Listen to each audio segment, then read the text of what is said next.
Halo, assalamualaikum warahmatullahi wabarakatuh. Terima kasih masih nyimak dan setia dengan channel Porang Indonesia.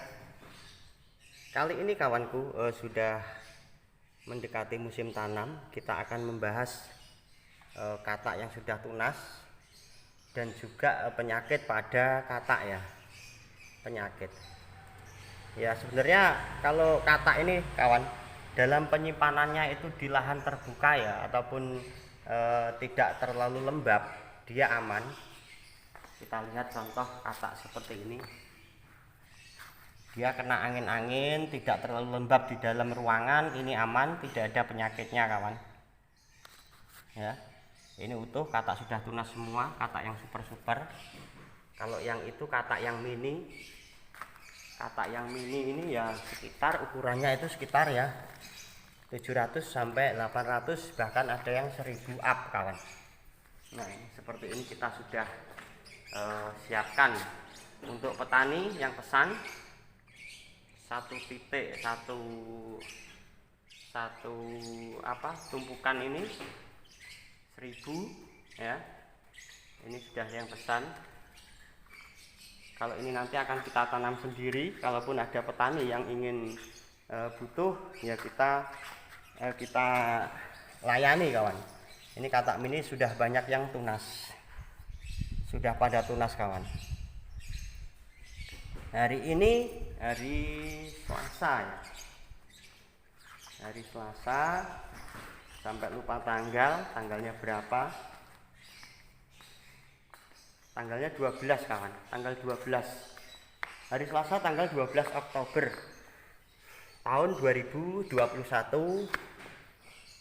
Bagi para petani pemula ataupun yang lama, untuk di Pulau Jawa ya, ini sudah ada yang tanam juga, ada juga yang sudah masang, udah ditaruh di lahan, ada juga yang belum kawan. Seperti kita sendiri, saya sendiri juga belum mulai tanam karena kita tetap menunggu musim yang tepat, yaitu pas musim hujan. Walaupun katak sudah tunas seperti ini, tetap kita tanam di musim penghujan ya.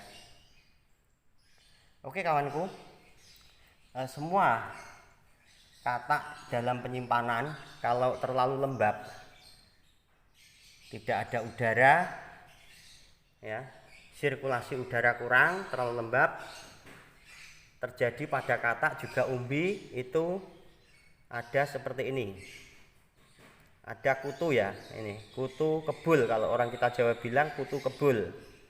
Ini kutunya kecil, dia bisa terbang, dia akan bertelur, telurnya ya ini putih-putih ini.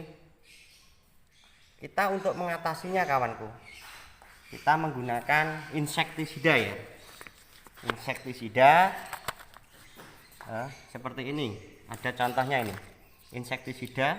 Ini bahan-bahan aktifnya asefat ini.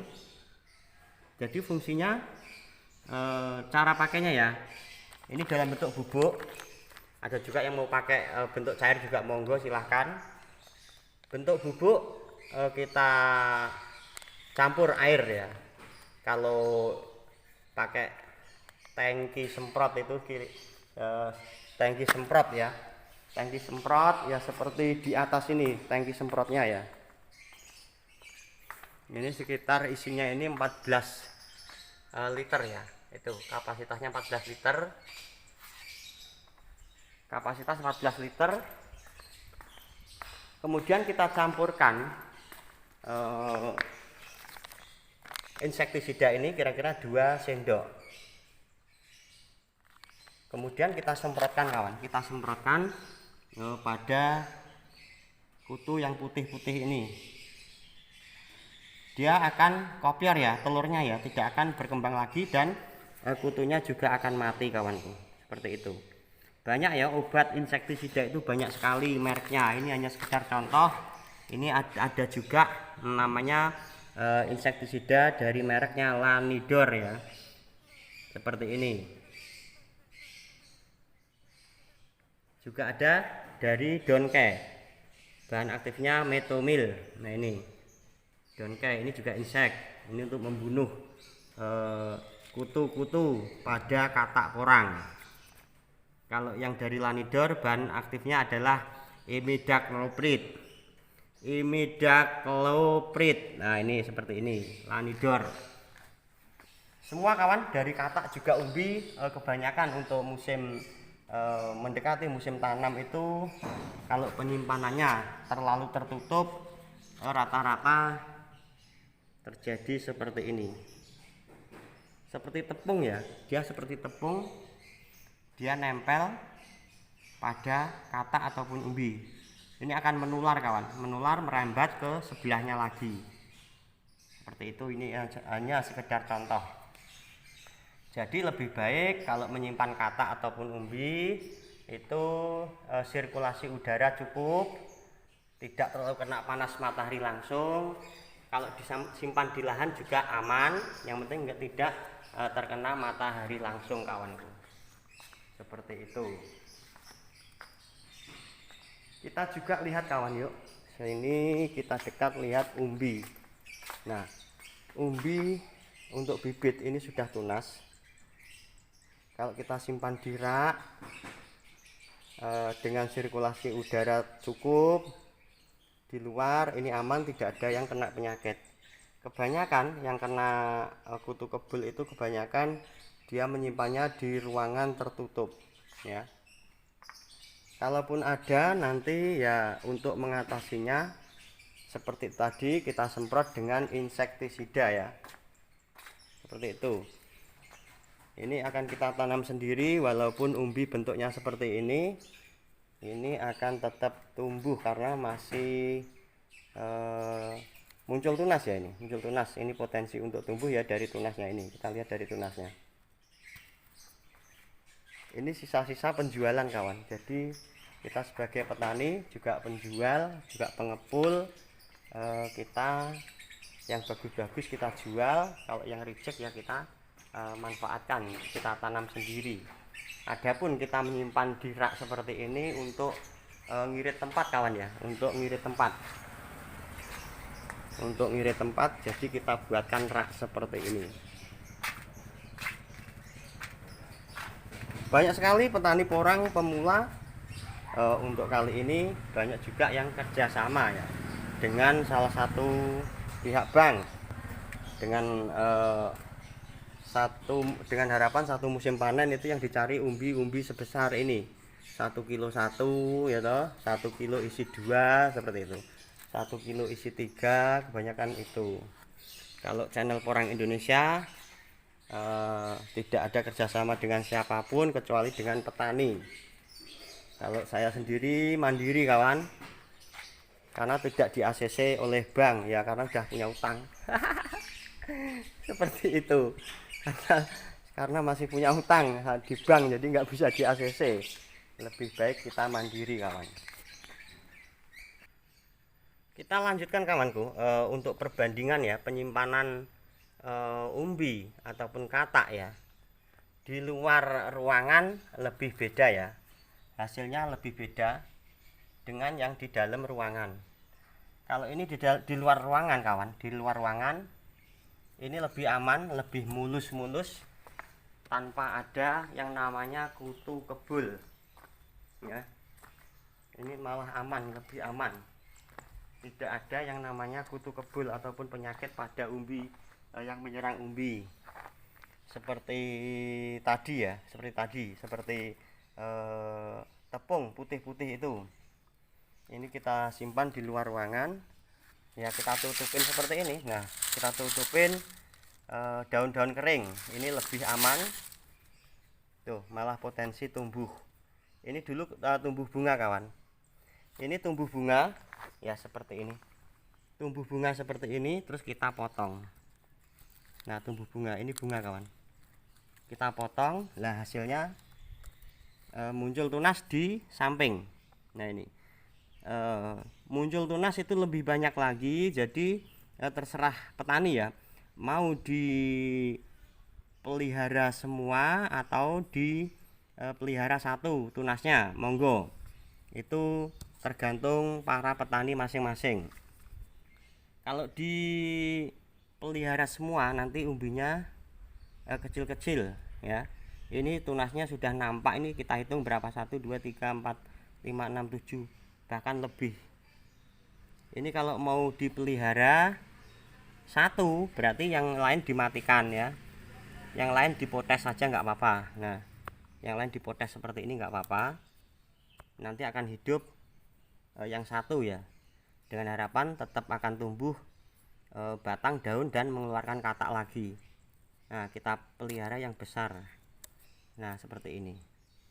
Pelihara yang tengah kawan, seperti ini. Semua kita kembalikan kepada petani masing-masing. Mau dipelihara semuanya nanti umbinya kecil-kecil ya monggo, mau dipotes dipelihara satu ya monggo.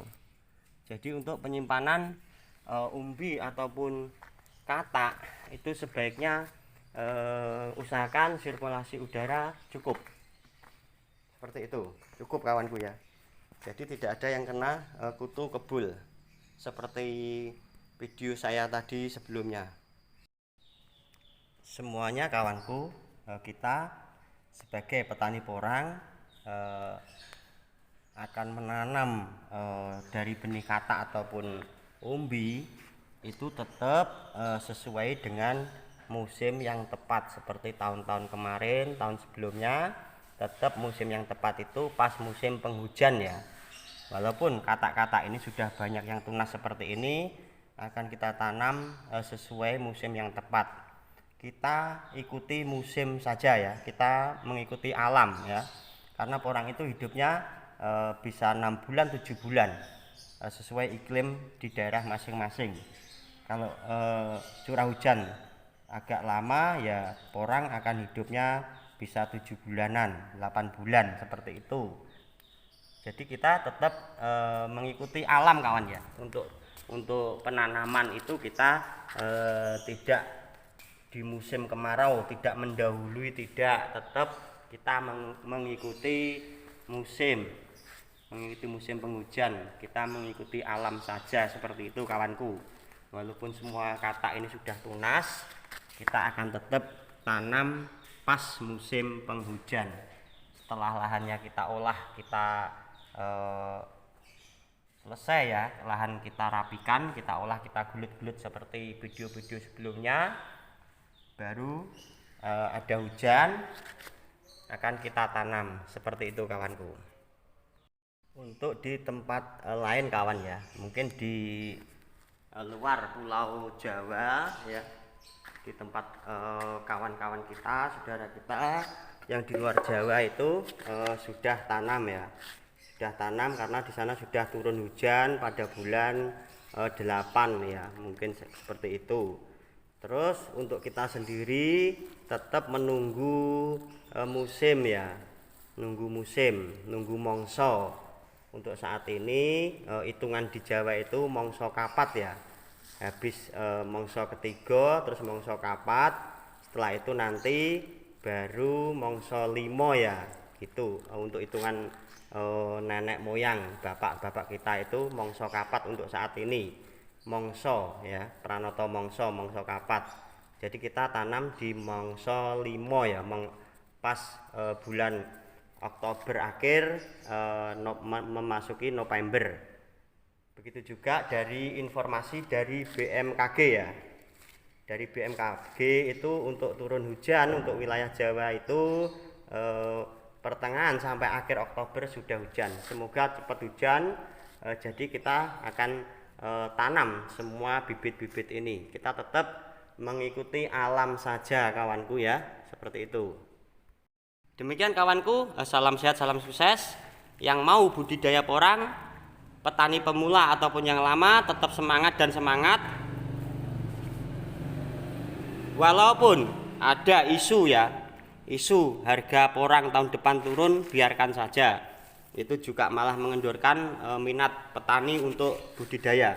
Kita sebagai petani tetap semangat dan semangat karena kita dapat informasi dari juragan-juragan kita bahwa untuk saat ini industri di dalam negeri ataupun institut teknologi universitas-universitas itu sudah mengadakan penelitian untuk mengembangkan porang untuk dibuat cangkang kapsul. Walaupun ada isu ekspor tersendat, yaitu biarkan kita tetap semangat untuk budidaya porang. Semoga di dalam negeri prospek porang untuk bahan jadi ya, semoga berhasil ya, semoga berhasil dan semuanya akan berpihak kepada para petani porang. Seperti itu kawanku. Saya akhiri dari channel Porang Indonesia. Apabila ada kesalahan kata dari saya minta maaf. Saya akhiri, wassalamualaikum warahmatullahi wabarakatuh. Matur suwun.